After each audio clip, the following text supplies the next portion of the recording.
क्या हुआ जब अयोध्या में प्रकट हुए प्रभु श्री राम के भाई भरत? फिर जो हुआ आपको हैरानी में डाल देगा। क्या है पूरा मामला जानेंगे इस वीडियो में। दोस्तों, आप सभी लोगों को यह बात पता चली गई होगी कि राम मंदिर बनकर पूरा तैयार हो चुका है। अब बस इंतजार है 22 जनवरी का। सबको क्या जानते हैं, राजा दशरथ के दूसरे पुत्र थे भारत। जब राम अयोध्या छोड़कर वनवास गए तो भारत ने राम से मिलकर उनसे अयोध्या की राजगद्दी नहीं स्वीकार की, राजगद्दी को में पुत्र शत्रुघ्न को सौंप दिया। भारत ने उस समय दिखाया कि भाईचारा और कर्तव्य उनके लिए सर्वोपरि है।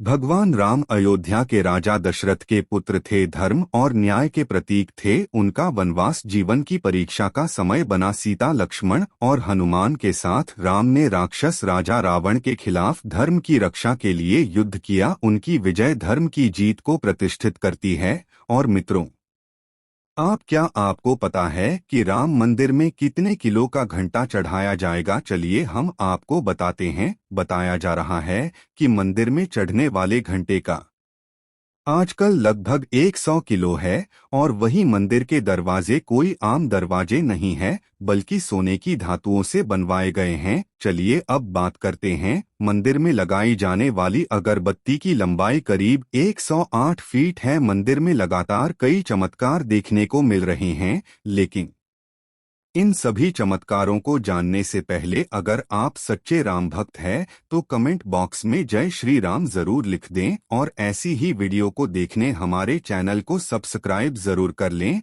और सभी चमत्कारों को जानने के लिए वीडियो को पूरा जरूर देखें। आप जानते हैं कि प्रभु श्री राम के भाई भरत अयोध्या राम मंदिर के दर्शन करने की यह आ चुके हैं। कई लोगों का मानना है कि रात्रि के समय भरत मंदिर के चारों ओर चक्कर भी लगाते हैं। मंदिर में पुजारी और बाहर काम करने वाले मजदूरों का कहना कि उन्हें अपनी आंखों प्रभु भरत के दर्शन किए हैं।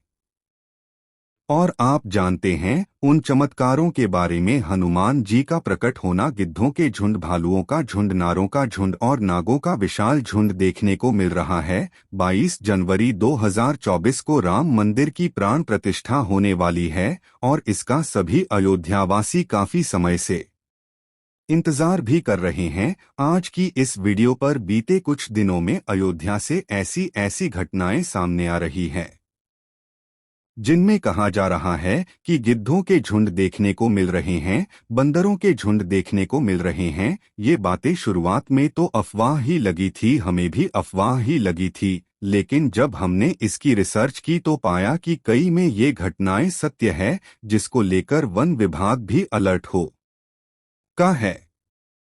इन सब घटनाओं के पीछे आखिर कारण क्या है, यह तो हम नहीं जानते। कहा जा रहा है कि जीवित रूप में भगवान स्वयं आ रहे हैं। वहीं कुछ लोग ऐसे हैं जो यह भी कह रहे हैं कि जो गिद्ध का अयोध्या में आना अपशकुन हो सकता है, क्योंकि हम सभी जानते हैं कि भारत के अलावा पाकिस्तान जैसे देशों में राम मंदिर के खिलाफ साजिश भी रची जा रही है। ऐसे में इन खबरों को भी नकार देना कि यह अब सगुन नहीं है, यह भी सही नहीं होगा। अब जब बात हो रही है कि जीवित रूप में देवता अयोध्या आ रहे हैं, तो इसमें एक और घटना का नाम जुड़ जाता है जो अपने आप में अद्वितीय है। और आपने इस घटना के बारे में विस्तृत रूप से नहीं सुना होगा। क्या आप जानते हैं कि एक बार बजरंग बली स्वयं अयोध्या में प्रकट हो गए थे? और तब अयोध्या और भारत में ही नहीं बल्कि पूरी दुनिया में इस घटना की चर्चा हुई थी। यह अपने आप में अद्वितीय यह घटना है जिसके बारे में ज्यादा लोगों को जानकारी नहीं है। तो देर न करते हुए आते हैं आज की घटना पर। क्या हुआ था अयोध्या में जब स्वयं प्रकट हो गए थे बजरंगबली? कैसे 150 से अधिक एनकाउंटर करने वाले इंस्पेक्टर के भी और गए थे को? कैसे पाकिस्तान के आतंकवाद शादियों में भी होने लगी थी बजरंगबली की चर्चा? क्या हुआ था जब मंडराया आया था अयोध्या में खतरा? सब जानेंगे आज के इस वीडियो में। स्वागत है आपका चैनल पर। दोस्तों, इस घटना पर एक फिल्म भी बन चुकी है। लास्ट में उस फिल्म का नाम भी बताएंगे जो कि काफी हिट हुई थी। और यह पिछले साल ही रिलीज हुई है, तो चलिए बात करते हैं। घटना के बारे में बात है 1998 की। हर रोज की तरह हनुमानगढ़ी के सामने काफी भीड़ दिखाई दे रही थी। लोग आ रहे थे, भगवान हनुमान के दर्शन कर रहे थे और जा रहे थे।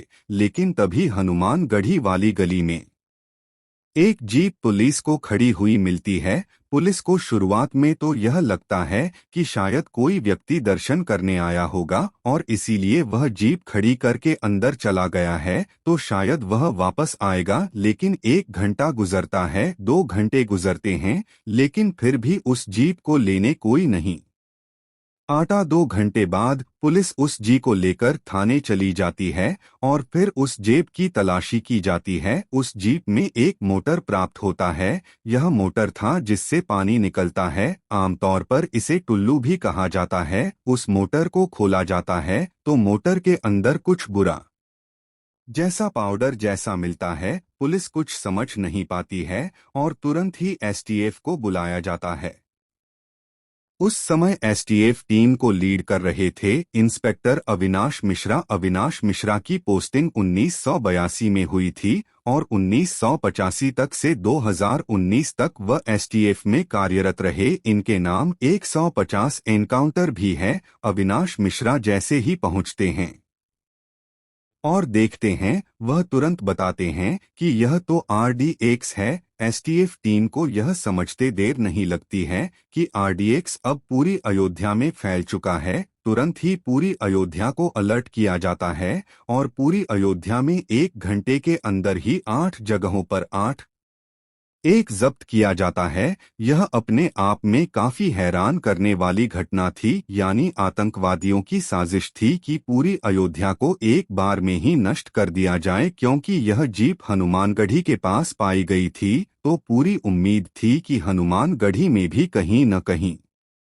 RDX रखा गया हो। एसटीएफ टीम तुरंत ही हनुमान गाड़ी की तलाशी करना शुरू करती है, लेकिन बहुत हाथ पैर मारने के बाद भी टीम को कुछ नहीं मिलता है। इंस्पेक्टर अविनाश मिश्रा थक हार कर बैठ जाते हैं। लेकिन तभी एसटीएफ टीम का ही एक सदस्य काफी देर में मंदिर के अंदर से निकलता हुआ दिखाई देता है।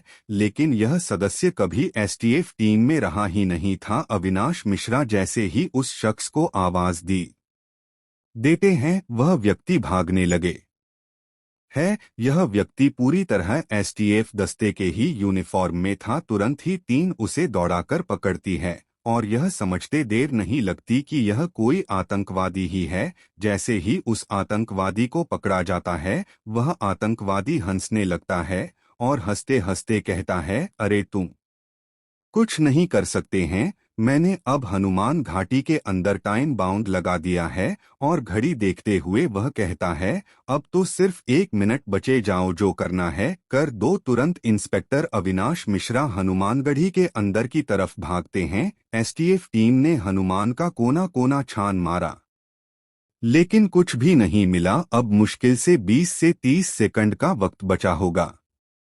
तब टीम को लीड कर रहे इंस्पेक्टर अविनाश मिश्रा की नजर एक बंदर पर पड़ती है। वह बंदर वाटर कूलर पर बैठा हुआ तारों को काट रहा था। इंस्पेक्टर अविनाश मिश्रा को शक हुआ कि इस वाटर कूलर में कुछ हो सकता है और वह चाहते थे कि बंदर इन तारों को छोड़े तो जाकर वह वहां पर करें। उन्होंने आनन फानन में पास में खड़े हुए व्यक्ति का प्रसाद उस बंद की तरफ फेंका, लेकिन बंदर ने प्रसाद नहीं लिया और बंदर वहां से भाग जाता है। तुरंत इंस्पेक्टर अविनाश मिश्रा साथ में खड़े बम निरोधक दस्ते को वाटर कूलर के पास जाने के लिए कहते हैं और जैसे ही वह शख्स वाटर कूलर के पास पहुंचता है, वह जोर से चीखता है और इस चीज से वहां पर खड़े सभी व्यक्तियों का ध्यान उस वाटर कूलर पर चल जाता है। वह शख्स जोर से चिल्लाकर कहता है, अरे यह तो टाइम बाउंड है। और इसके साथ ही वह एक बात और कहता है। वह कहता है, अरे सर,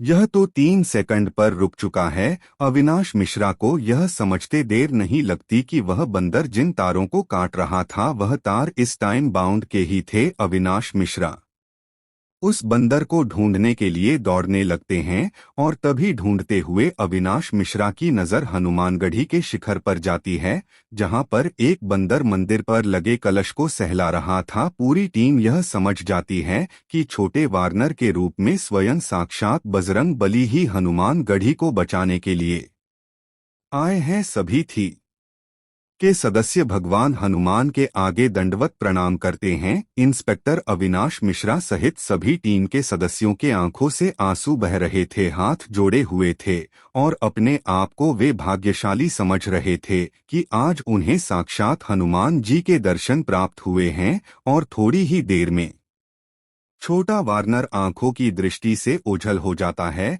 अविनाश मिश्रा स्वयं बताते हैं कि हमने जो भी उस दिन देखा वह एक सपने जैसा था। हम सोच भी नहीं सकते थे कि बजरंगबली ऐसे अपने भक्तों को बचाने आएंगे। अविनाश मिश्रा बताते हैं कि यह उनके जीवन की सबसे अद्भुत घटना थी, यानी बजरंगबली ने स्वयं आकर के न सिर्फ अयोध्या को बचाया बल्कि अपने भक्तों की जान बचाई। युवा कई में अद्भुत घटना भी अविश्वसनीय थी, अकल्पनीय थी। इस घटना को इंस्पेक्टर अविनाश मिश्रा पर बनी फिल्म इंस्पेक्टर अविनाश ने भी दिखाया गया है, जो पिछले साल 2023 में मई में रिलीज हुई थी। इस वीडियो में जो आपने इस घटना के सीन देखे वह भी इसी मुंबई के ही है। तो दोस्तों, आज हमें लगा कि यह घटना आप तक अवश्य पहुंचानी चाहिए, तो हमने पहुंचाया। अब आपकी बारी है कि इस घटना को और भी लोगों के साथ शेयर करें। इसको लेकर इंटरनेट पर तमाम आर्टिकल्स आपको मिल जाएंगे, तमाम वीडियोज मिल जाएंगे।